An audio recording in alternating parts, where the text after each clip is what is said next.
Look at that, Rob. I just counted us in on Ruminate, just like I was like, I'm like taking over here. That's your job, not mine. What's wrong with me? Yeah, I know that's the second time you've done that now, and I'm like, oh no, John's doing the countdown. I think I can do it. I can listen. I can press buttons.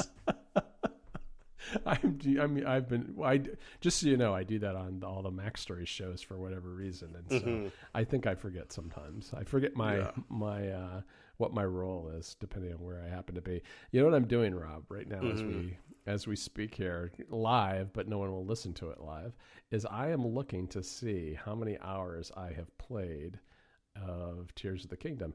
I really don't like the menuing system on the Nintendo Switch. That's a hot take right there for you. No, my Switch is still in the cupboard since when I moved 18 months ago. So, oh my goodness, you're a bad person. You need to get that out. I know. You should be on Pikmin 4 right now. Oh no! Do you know when I'm going to get it out? I'm going to get it out when I buy the Mario Kart DLC eventually. Oh yeah. I've heard that the latest one is quite good. Oh okay. I've got it, I guess, for free. I mean, for free. I've got the the online subscription. And I'm not sure why I have the online subscription, to be honest. It's one of those subscriptions that I pay for because it's not super expensive. But it also isn't providing me with a ton of value. I mean, I guess I get, for a handful of games, I get cloud saves. I get the whole catalog of old games, which I like the notion of that. But the amount that I play those old games on my Switch is very small. Yeah. And of course you get the DLC for Mario Kart, and I guess you get I think there's some Animal Crossing stuff you get too. I think those old games, when they're saying, oh, you can play this game from the N64, and it's like, unless it's like Mario 64 or Mario Kart and a handful of others, you don't want to play those. They're just not that good. Yeah, no, I know. Did I tell you that I got an analog Super NT? I think I did. Yes, yeah, you did. Yeah, I think you mentioned that last episode. I can't remember. I thought so. I think I did. I had just gotten it at the time. I haven't, again, like that. I mean, that one that's an investment that I'm glad that I made, because even if I don't play the games frequently, I like the fact that I have the ability to get hardware cartridges and use them whenever I want. I don't have to rely on paying a monthly bill to Nintendo to get access to old games. I think that's that whole thing. It's like, well, yeah, it's kind of great that they make these available. On the other hand, it's like they just go away if I stop paying, which kind of sucks. I mean, at least for the ones that I really like. But yeah, all right. So here we are. This is quite a tangent. But Legend of Zelda: Tears of the Kingdom, 120 hours. Wow. That's probably it's a lot. It's way more than I've played of really any other video game in recent years. I really like it.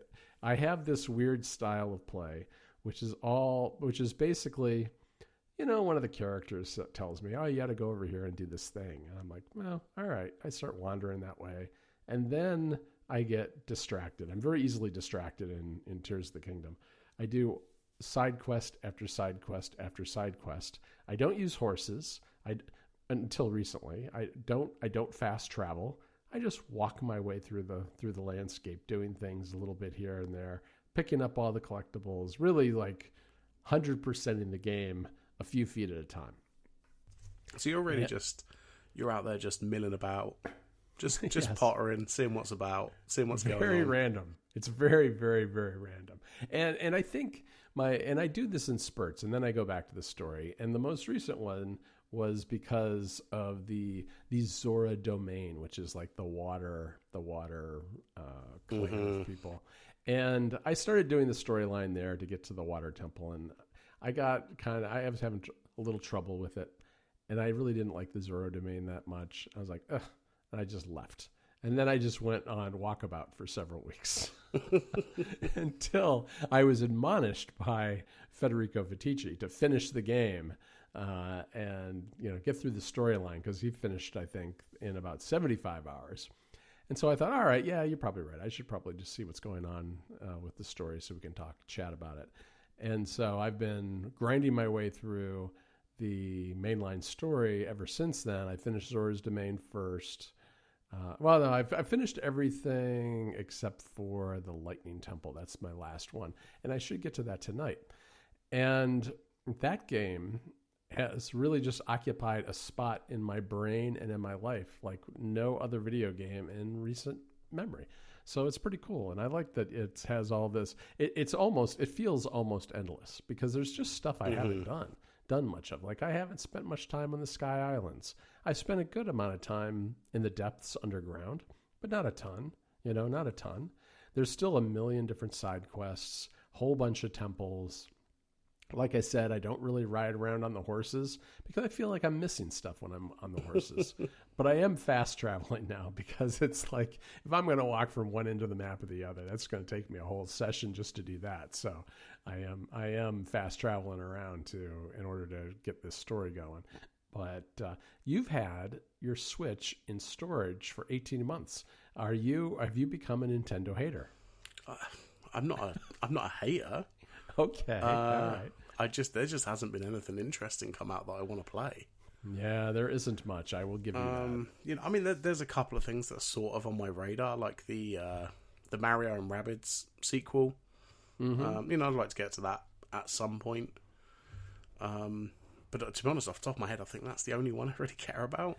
It has been historically. I don't like Breath of the Wild, so I'm not even going to bother with Tears of the Kingdom. Yeah, no, that makes sense.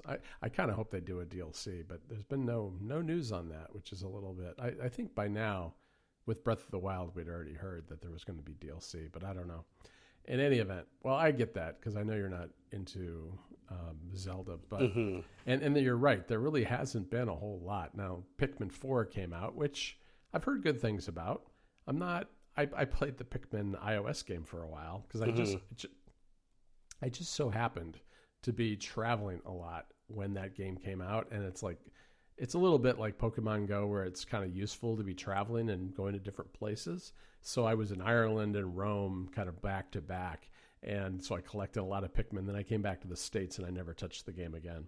Although it's still on my phone. Those poor little Pikmin are still working their way. Some of them, you send them out to collect things, and I sent them out to collect things in Ireland and Italy. And it takes them a long time to get across the Atlantic Ocean. They literally do work their way back to you eventually. Wow.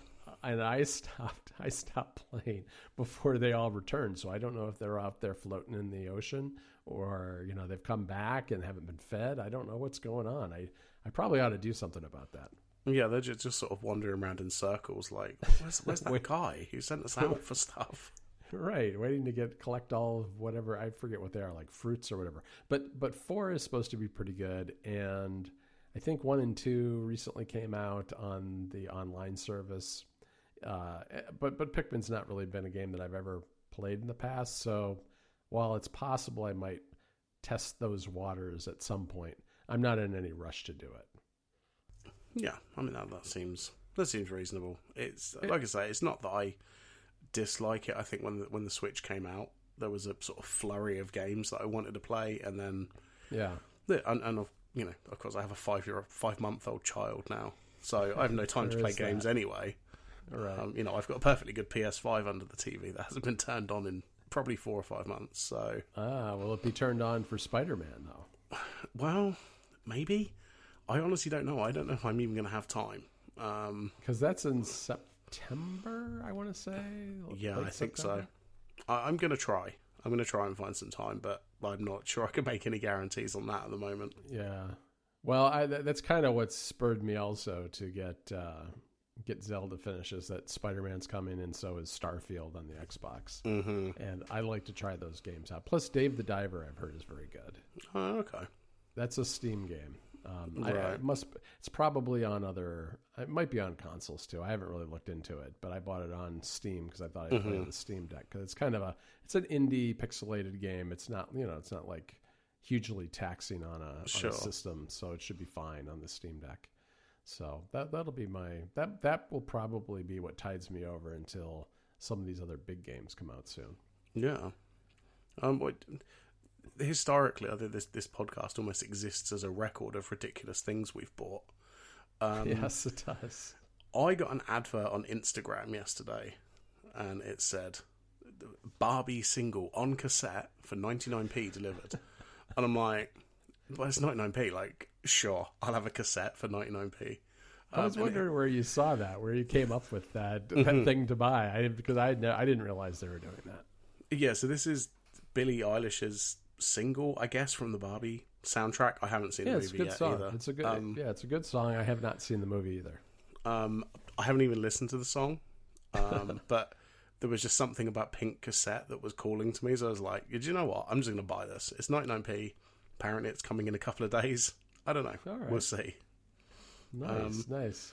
I don't have a cassette player to play it on, but I feel like the hype and frenzy around the Barbie movie is just sort of everybody gets caught up in it. I've not seen it, but it's just kind of exciting, and everybody's excited about this thing.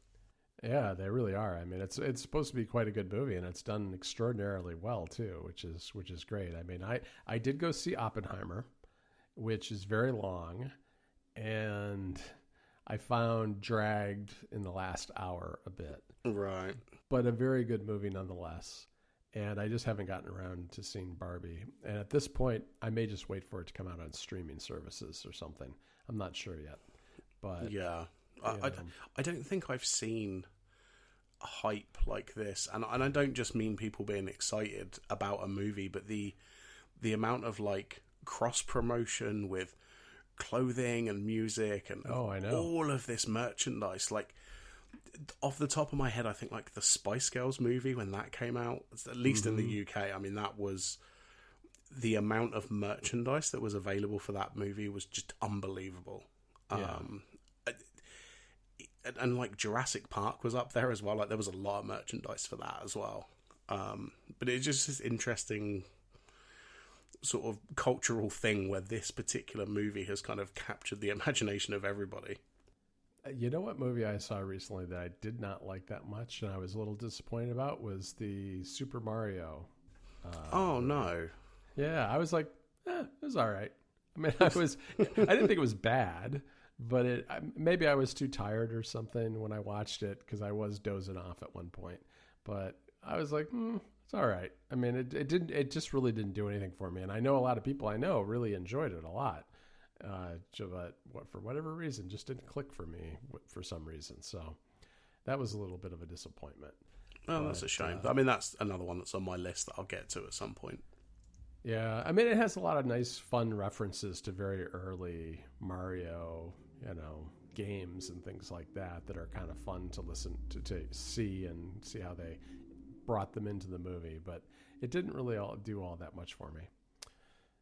I have, Rob, for you, a complete left turn topic for you, which is about networking. You want to talk about networking? Oh, well, I mean, as a qualified Cisco engineer, yes. This is what I did at college.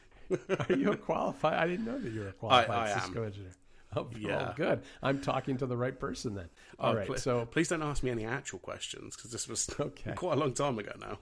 All right. Well, yes, it does change, doesn't it? Well, I am bringing to the show a service called Tailscale, which I have seen it advertised here and there on the internet. I had heard of it. I had a vague notion that it had something to do with VPNs, which is kind of correct, but not totally correct. And so I decided to check it out because I reviewed this travel router for Club Mac Stories about a week ago. And it has all these integrations because basically it's a little box with a Linux computer in it. And they've built in hardwired some services that you can use with it. A lot of, VPN services and other things, networking type stuff.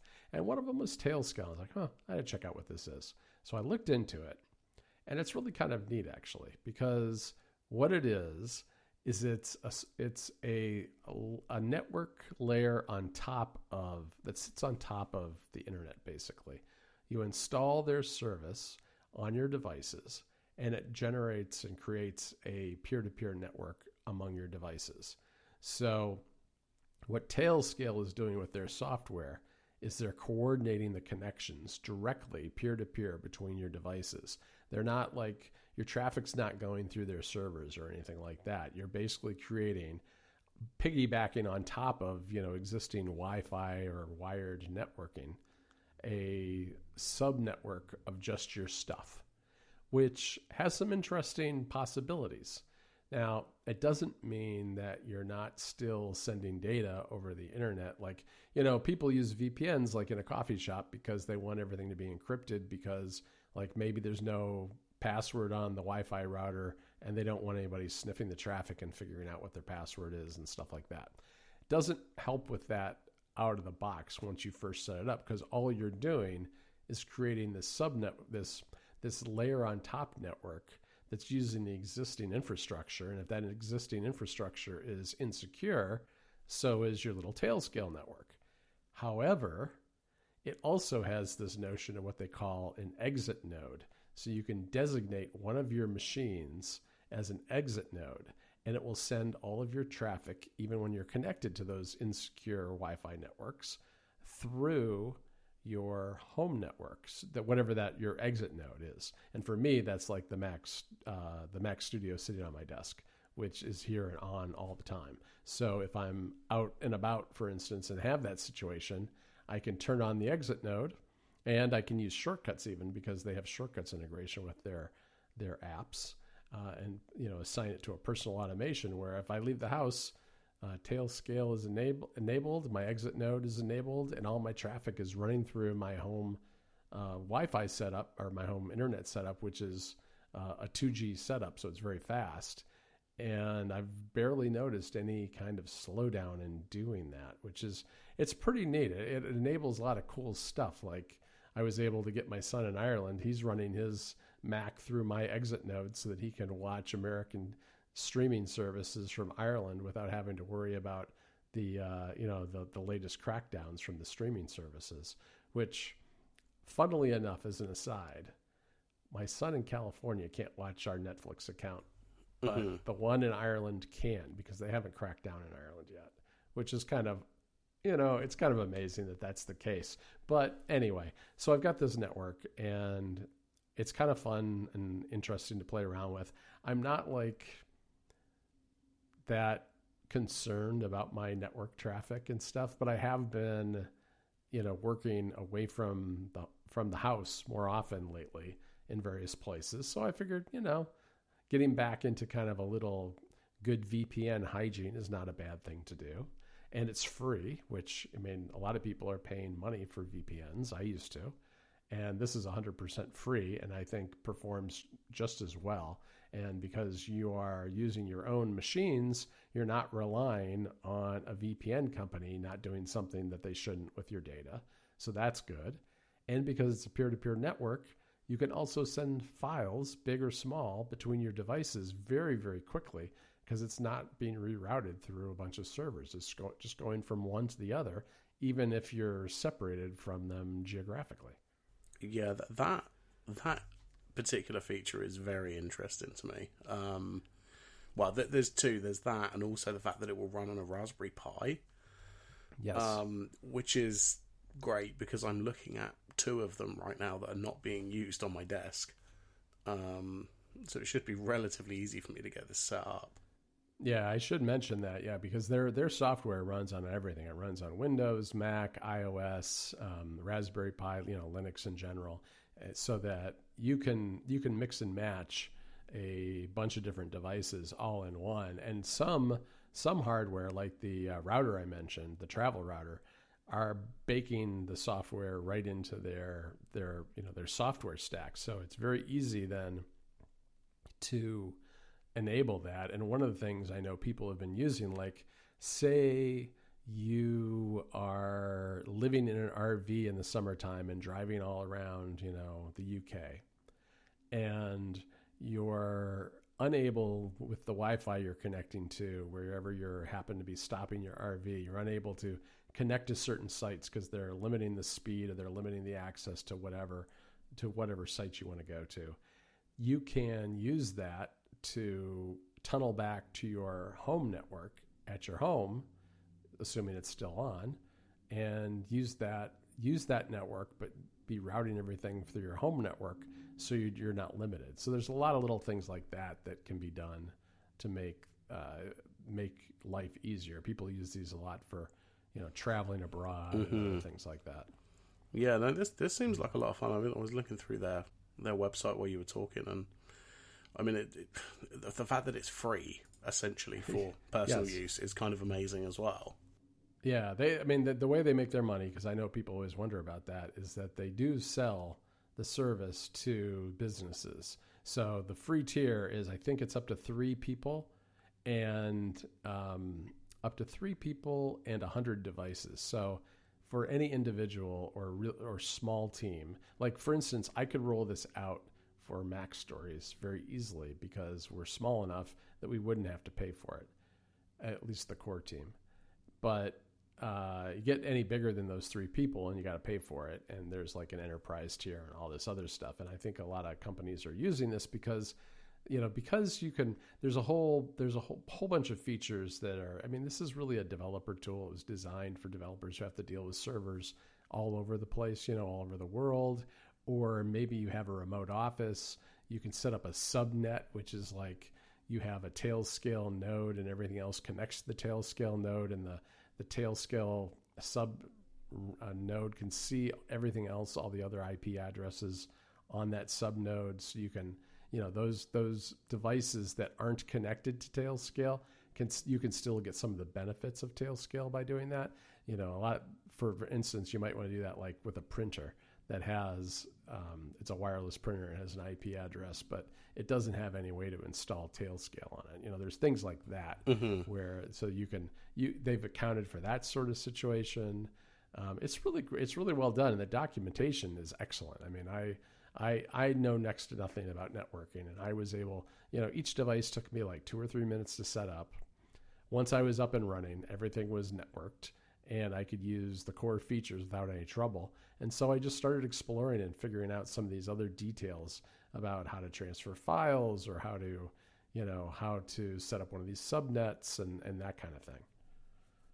Yeah, no, this is great. I think I'm going to dig into this. I mean, this is the perfect kind of thing that me and you like, because there's a lot of like fiddling and messing about, and I can set things up on the Pi, or you put it on your Mac Studio like this. Yeah, this is going to be fun when I get to dig there's into a lot this. Of little, there's a lot of little dials to turn and switches to flick and test out, and then test the speeds and see how it works and how well it works. And because it's free, I mean, there's really no downside to giving it a whirl and seeing if you like it or not.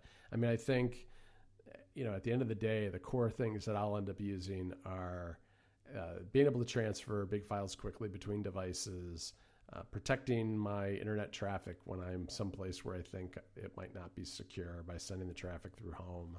I think those are probably the 2 biggest things. And I believe from reading through Reddit that Tailscale is working on a tvOS app for the Apple TV, because with tvOS 17, developers are able to make VPN apps.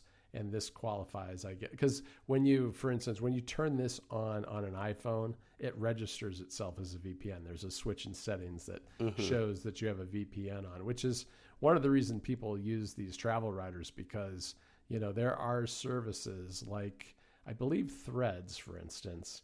One of the ways that they are preventing people in the EU from using Threads is not just based on the location of their IP address, because you could get around that with the VPN. They are looking at whether the VPN toggle is turned on or not on the iOS device, which I believe is accessible to any developer. And so if you got a travel router like this and you're in the EU, you could connect your iPhone to it once it's on the Tailscale network, if that Tailscale network is, established outside the EU, obviously, and be able to connect to something like Threads. So you can use it for things like that, or streaming services too. If you have someone in the US whose network you can connect to. Mm-hmm. So I'm definitely going to dig into this soon, I think. You get into like all these things where you get into these very mind-bendy, thought exercises where I was thinking, all right, because for me it's like, well, how am I going to get? I look at the Threads situation. I'm like, how are they doing that? If I know, for instance, Federico's tried using a VPN. He's in Italy, and it doesn't work. He still can't get on Threads. I'm thinking, what's going on there? I wonder if he got one of these travel routers and set it up and connected it to a U.S. network, whether he could. And I think the answer is yes. although I have not tried it yet. Yeah, I'm assuming there's something going on that still allows them to identify that he's in the EU, but I don't know. Right. Yeah. I mean, not that people should be flouting the EU regulations, but some people just want to have their threads. Yeah, people want to post their threads or whatever. I don't know. I haven't itched. or watch their Netflix. Their US Netflix. Yeah, exactly. Whatever it happens to be, people have their things. But yeah, it's a fun thing to play around with, and there are enough little subservices attached to it and different permutations you can use, and lots of people talking about it on places like Reddit, and Tailscale has its own set of forums. That there's you can get a lot of interesting ideas for experiments and things to try. Nice. Yeah, well, this is going on my list to try and find an hour or so to mess about with this later on in the week. Yeah, that's the best part too, is like to get started. It literally took me less than a half an hour to set up like 6 or 7 devices. And after that, it was just like fiddling, you know what I mean? And testing the boundaries of it. Amazing. Cool. All right. Well, let's wrap it up there, and maybe I'll report back if I end up actually finding time to dig into Tailscale. All right. Sounds good. All right. Speak to you soon. Okay. Bye.